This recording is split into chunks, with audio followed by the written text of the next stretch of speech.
Well, what about that trade war? That's today's conversation on Follow the Lead podcast for Monday, April 14th, 2025.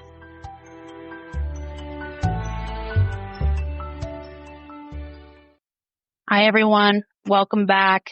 I'm your host, Valerie McLaughlin. It feels like a lifetime since American President Donald Trump unveiled his discounted tariff rate chart to the world in the Rose Garden of the White House on April 2nd.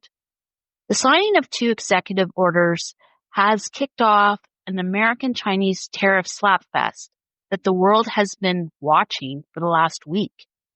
When we last left off, America imposed a 54% tariff on Chinese goods entering its country. In retaliation, China responded with a 34% tariff on American goods. Last week started with Asian markets crashing. Hong Kong's Hang Seng Index dropped more than 13% on Monday, its worst drop since 1997. Markets stateside weren't any better. There was a brief but significant rally after rumors circulated online that Mr. Trump was reconsidering tariffs for 90 days. The markets began to tumble again after the White House denied the rumors of any sort of trade pause.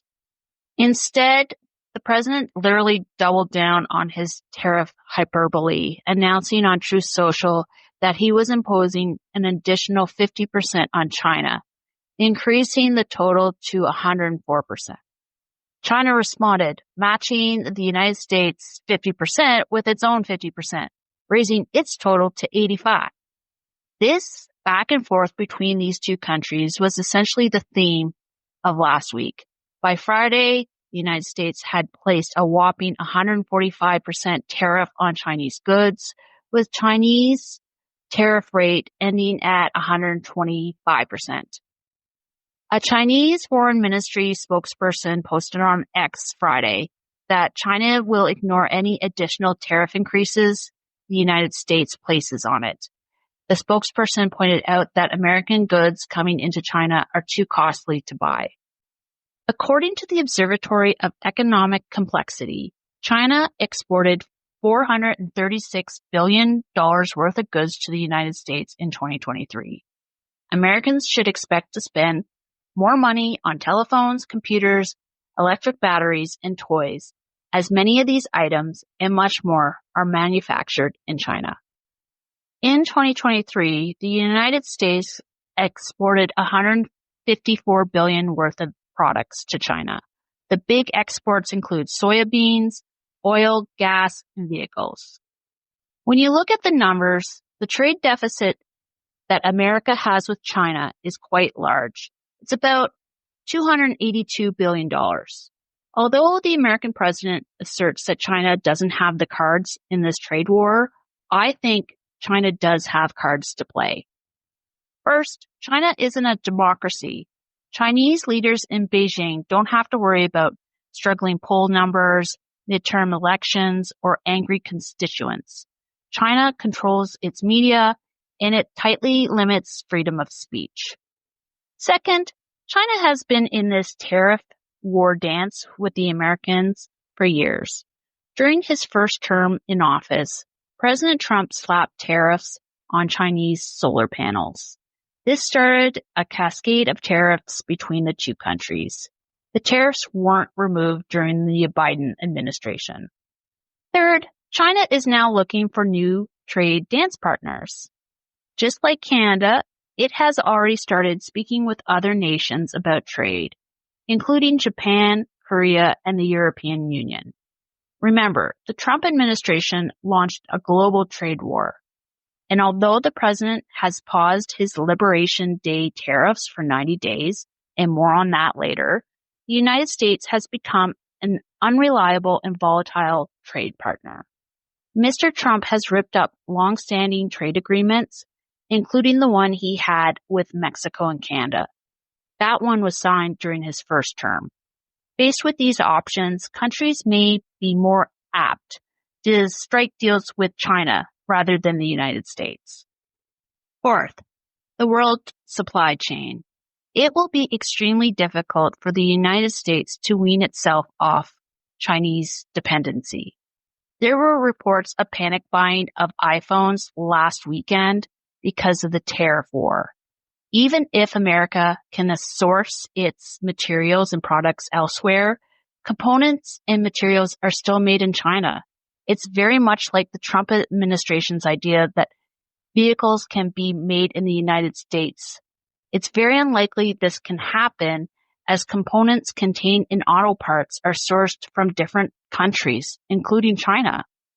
Fifth, China's resolve.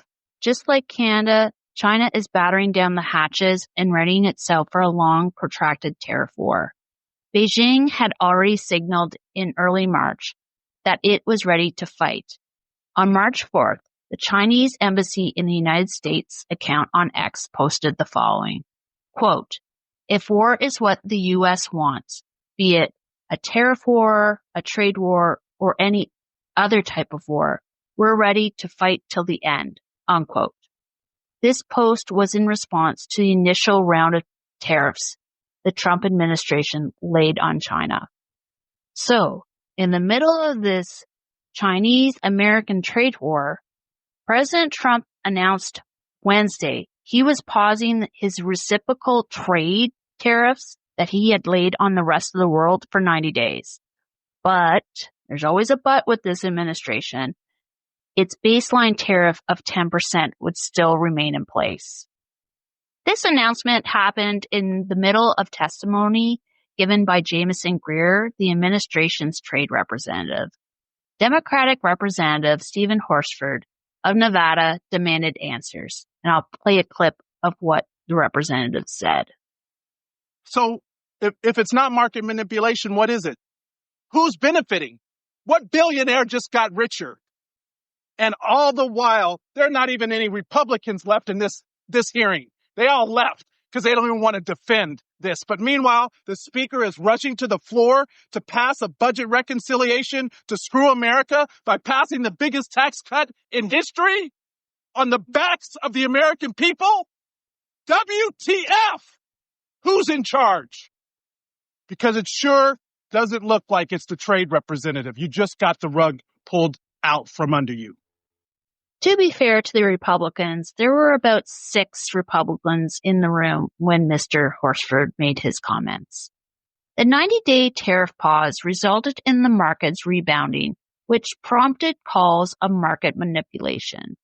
Shortly after stock markets opened last Wednesday, President Trump posted on Truth Social that it was a great time to buy. Mr. Trump's critics and observers assert that he's using his on-again, off-again tariff announcements to manipulate the market, allowing insiders to buy low and sell high. Regardless, the market's rebound didn't last long as the tariff war deepened with China. And while this was all going on, 2 of the president's high-ranking advisors launched a public attack on one another. Peter Navarro, who's been advising the president on the tariffs, called Elon Musk an assembler of cars. In a television interview, Mr. Navarro pointed out that many of the components used to make Teslas are manufactured elsewhere, adding they should be made in the United States. At this point, I feel like I need to point out once again that you cannot instantly move or start up a manufacturing plant in days or weeks. Again, there is no vehicle that is 100% American made. Elon Musk shot back at Mr. Navarro, calling him a moron and dumber than a sack of bricks on X, the social platform that he owns. Reportedly, Mr. Musk has asked the president to pull back on the tariffs as it will increase Tesla's manufacturing costs.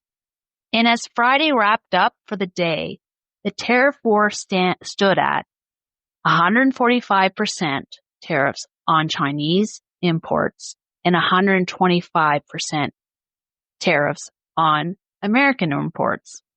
Sorry, I've had to think about it for a bit because it's increased. It's been a crazy war.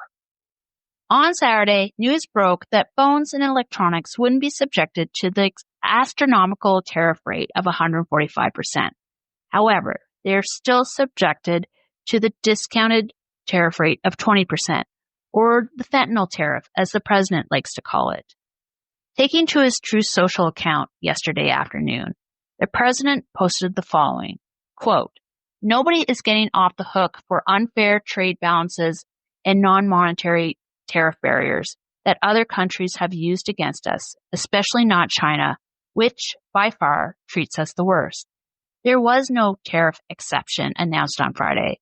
These products are subject to the existing 20% fentanyl tariffs, and they are just moving to a different tariff bucket. The fake news knows this, but refuses to report it. We are taking a look at semiconductors and the whole electronics supply chain in the upcoming national security tariff investigations. What has been exposed is that we need to make products in the United States and that we will not be held hostage by other countries, especially hostile trading nations like China, which do everything within its power to disrespect the American people." Unquote.